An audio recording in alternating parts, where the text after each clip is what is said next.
Ultimate Dallas Sports Show. Time now for everyone except Michelle's favorite game, no fence riding. Concept is simple. I've got some statements for our esteemed panel. Really only one tonight. Yeah, and just it's up one. to them to decide which side of the fence they're on. No waffling or they get called out. And we start with a topic that I could go for an hour on.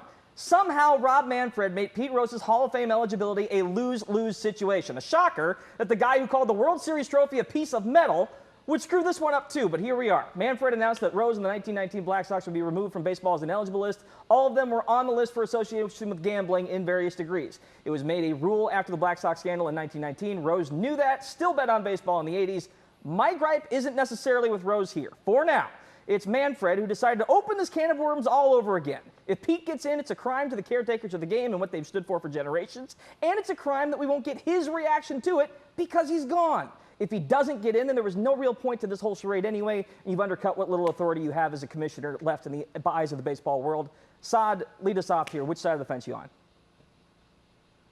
Yeah, I'm with you, Andrew. And the reason why is because, like you said, it opens up a can of worms. I mean, where do we fall on Barry Bonds then? I mean, I know it's not the same thing. It's not betting. But again, you've kind of opened this can of worms of when you have broken the rules knowingly, then it's okay. And I agree with you as well that the fact that this all happens after Pete Rose is gone. I mean, Pete Rose didn't leave the world when he was 60 years old. I mean, there was a long time that you could have made this decision, and for it to happen now, so soon after he's passed away, it doesn't sit right with me as well.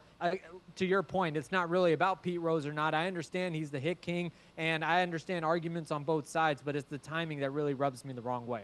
Jonah, your initial thought?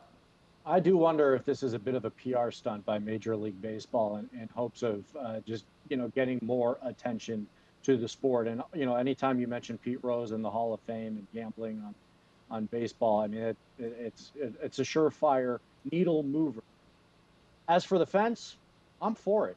I'm actually for let in Barry Bonds, let in all the guys who roided up. I don't really care. They made baseball fun. In fact, I would argue baseball was at its most fun during the steroid era.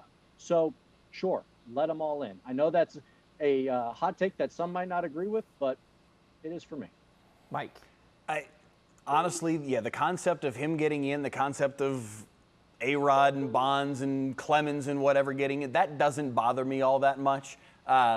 It does bother me the timing of it all. Like, to Saad's point, you had plenty of time. You could have done this when the guy was still on the face of the earth to experience the moment. If you're going to enshrine the guy in the Hall of Fame, which clearly that's the intent here, that's what you're unlocking by doing this, why not do it when he's still alive to see it happen? That feels like you're kind of twisting the knife after the fact. Like, yeah, you got in, but you didn't get to see it happen. Like, why do it that way? If you're going to do this 5 years ago. Nothing has fundamentally changed in that time frame.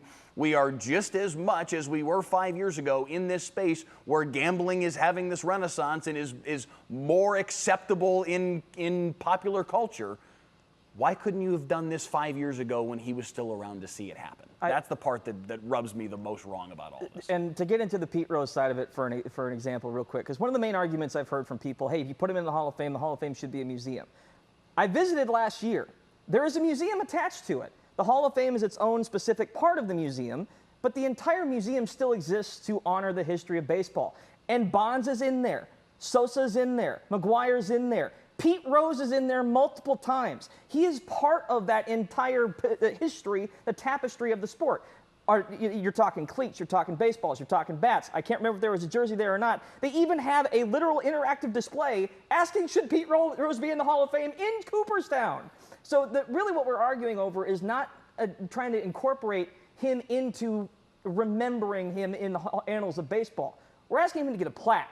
And that's where some of this gets a little bit different, because that hallway, when you turn the corner, is special. And I feel like on some level, that should be reserved for people who at least exemplified the honor of the game when they were enshrined. And somebody call the tag the hub, because Andrew's going to go on straight forever, through man. until midnight. Going on forever. Cancel the rest of the programming schedule. We got to get away. Saad and Jonah, thank you guys so much. We got to hit a break. We can seriously go on all night with this, man. We owe Saad a gift basket at least for staying up late. Thank you guys so much. We appreciate it.